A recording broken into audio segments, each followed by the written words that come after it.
Imagine this for a moment. The political chaos we see today. What if it didn't just erupt with one person? What if it was built slowly, even intentionally, over decades? Fueled by short-term political greed. That's a powerful idea. It's the seismic claim at the heart of David Corn's book, American Psychosis. A very challenging book. Exactly. For you, the listener, we are diving deep into this one. Yeah.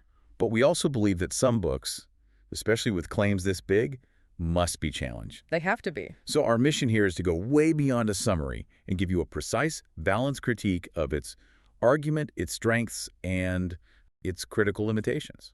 And we're approaching this with a clear structure. This critique uses a systematic critical thinking framework to map the book's claims right against the evidence. So it's not just our opinion. Not at all. We also apply ethical benchmarks like the Golden Rule and even the U.S. preamble to really scrutinize the moral side of the arguments. It ensures our conclusion is, well, as balanced and logical as possible.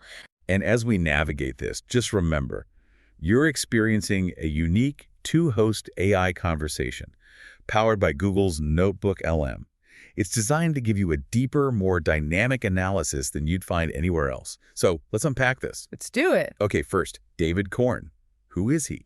He's a veteran investigative journalist, the Washington bureau chief for Mother Jones. Right, so we know his perspective. We do. It's center-left, and he's undeniably anti-Trump. It's really important to state that up front because that stance is the engine driving the book. It shapes his choice of facts, severity of his judgments. And the timing, too. He's writing in the shadow of January 6th. Absolutely. The book really feels like a historical explanation for how we got to that event. So what's the central claim, the one thread holding it all together? He argues that starting way back in the 1950s, the GOP repeatedly entered into what he calls Faustian bargains. Faustian bargains, so pacts with who? With figures and movements far outside the mainstream. We're talking extremists, racists, conspiracy theorists. And he's not just pointing to the last few years. No, not at all. He meticulously tracks this lineage from the anti-communist paranoia of McCarthyism through the John Birch Society, the Southern strategy that capitalized on white resentment, the rise of the religious right. All the way up to the Tea Party. To the Tea Party, and then, of course, the Trump era's embrace of birtherism and figures like Alex Jones. And this whole recurring pattern, this is what he calls the American psychosis. That's it.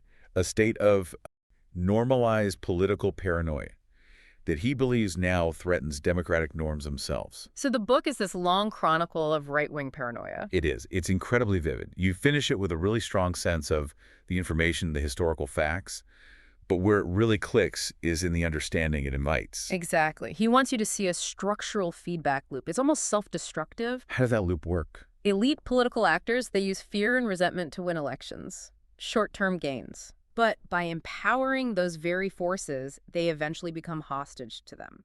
And over decades, this erodes the party's own ability to tell truth from fiction. That's the core takeaway. Okay, so let's talk about the evidence he uses to support that. The book's real strength is in its specificity. It's grounded in actual events. Very much so. When he talks about the 50s, he details McCarthy's Red Scare, the deliberate manipulation of public fear. In the 60s, he shows how Barry Goldwater tolerated support from the radical John Birch Society. And he's showing durable patterns, not just isolated scandals. Yes. The Southern strategy in the late 60s and 70s, or Reagan's coded language about welfare queens. Corn argues these were strategic choices. Strategic choices to instrumentalize racial appeals purely for electoral gain. And that idea, instrumentalization, that's really key here, isn't it? It's everything. He argues that party leaders repeatedly refused to repudiate extremists because those groups delivered something essential. Grassroots energy. Energy, money, and maybe most importantly, turnout. The extremism was justified by the strategic need to win. Okay, so now this is where we need to apply that critical lens. Right. While the history Corn cites is strong, the overall evidence becomes a bit weaker when you look at what he's comparing it to. Or rather, what he's not comparing it to. He provides this dense, incredibly detailed account of every instance of right-wing extremism tied to the party. A long litany of it. But where's the rest of the picture? The focus feels almost entirely monochromatic. Precisely. To really understand a national political sickness, you need a comparative You frame. need to look at both sides. You do. Yeah. Parallel pathologies on the political left, whether it's own conspiratorial subcultures or intense rhetorical escalation, they get little to no symmetrical treatment. So that narrows the focus. It feels less like a study of American political dysfunction and more like a targeted critique of one side. Which is a crucial gap, and also leads to another issue, over-personalizing the problem. Blaming the elites. Exactly. The big structural drivers, things like economic dislocation, the impact of social media algorithms, bipartisan deregulation, they're in the book, but they feel underdeveloped. So by blaming it all on the moral failings of GOP elites, you kind of miss the bigger systemic issues. You do, and it limits the scope of potential solutions. Okay, what about the logical structure? Yeah. Is the argument itself coherent? It is the central thesis that this didn't start with Trump is really well supported by the lineage he tracks. He shows this recurring tactic of scapegoating and mobilization. But there's a risk there too.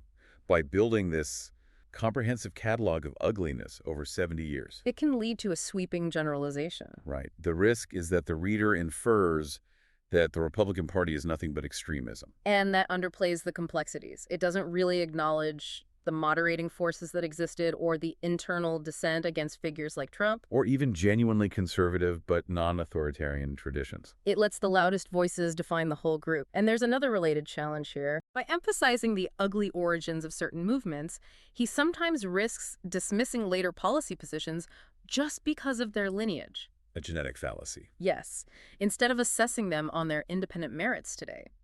The book has high internal consistency, but it doesn't engage deeply with the strongest counterarguments or with conservative scholars who also critiqued Trumpism from within the right. Okay, let's just pause here for a moment. If you're finding this kind of structured breakdown helpful, we want to remind you that you can find more of our work.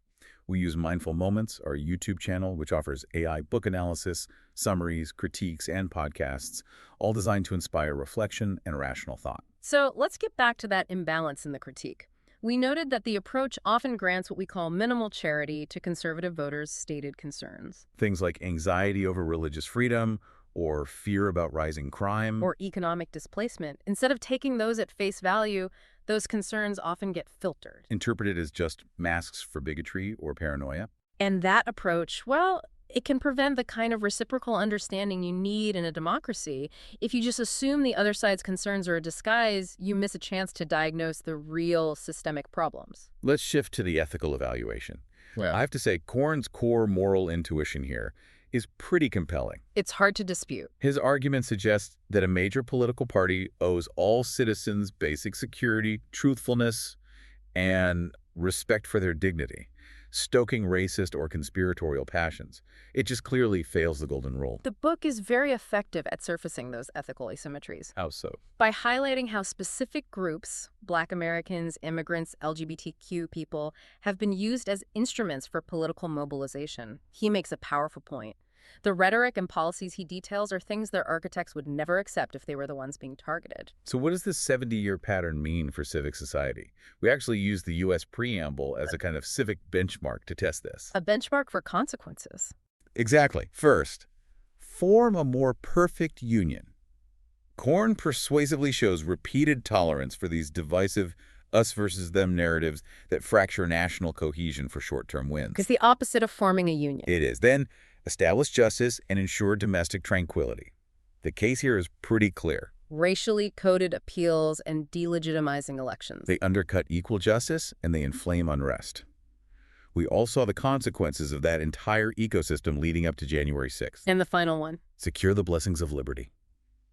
This is Corn's most urgent fear, that when normalized lies and violence-tinged rhetoric become standard political procedure, they erode the basic institutional conditions, the trust, the norms that liberty depends on for future generations. But again, even in the ethical analysis, we find what we call the empathy gap. He critiques the moral failings of the elite very well. He does. But the book is weaker in reciprocal empathy. It doesn't fully humanize the non-extremist conservatives who feel genuinely threatened or left behind by cultural and economic shifts. Even if those anxieties are then channeled by opportunistic leaders. Exactly. A full critique has to account for that lived feeling. So, after all that, where does the book land on our scale of understanding? We rate it as excellent for historical knowledge. The factual claims about McCarthy, the Birchers, the Southern strategy, they're widely corroborated. And it's strong on understanding as well. It is. It shows the deep interrelations between things like Cold War anxiety, racial backlash, and the changing media landscape. However, the sweeping claim that the GOP has uniquely gone crazy while the opposition remains rational. That's closer to informed opinion. It doesn't equally interrogate the flaws across the whole political spectrum. And crucially, as a work of wisdom, something to guide how we ought to live together. There, it's incomplete. It offers a powerful diagnosis of the pathology, but a very limited constructive vision for how we might actually rebuild a shared political reality. So for you, the learner, here's a next step for your own thinking on this. Korn's path to wisdom would require supplementing this book with other works. Works that explore depolarization. Depolarization, institutional reform, cross-ideological friendship. We'd suggest mapping Korn's historical argument against a parallel critique of pathologies that might exist on the political left, just to seek that genuine rational balance. And just to be perfectly clear, the systematic methodology we used for this deep dive was derived from established critical thinking and intellectual frameworks. Right.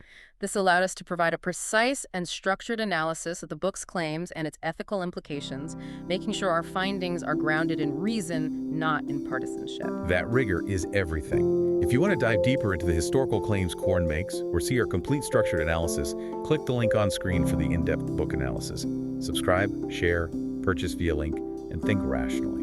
See the many genre-based book podcasts at Mindful Moments. Subscribe and nourish your mind on the go.